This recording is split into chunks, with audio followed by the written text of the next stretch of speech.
ওই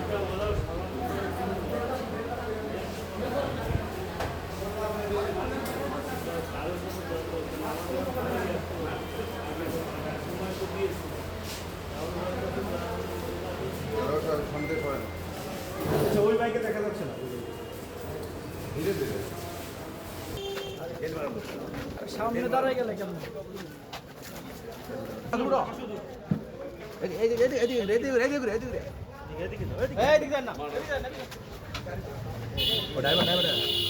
মাঝখানে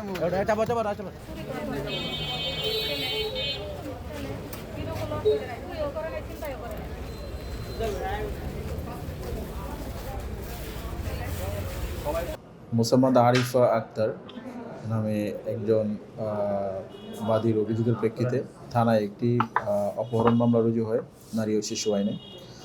অপহরণ মামলা রুজু হওয়ার প্রেক্ষিতে আমরা তদন্ত শুরু করি।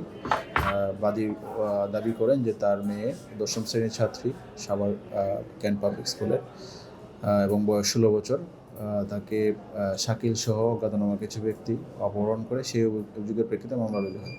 মামলা রুজুর পরে আমরা সন্দিগ্ধ আসামি হিসেবে দুজনকে গ্রেপ্তার করি। একজনের নাম তৌহিদুল ইসলাম সানভি, আরেকজনের নাম নাজিম।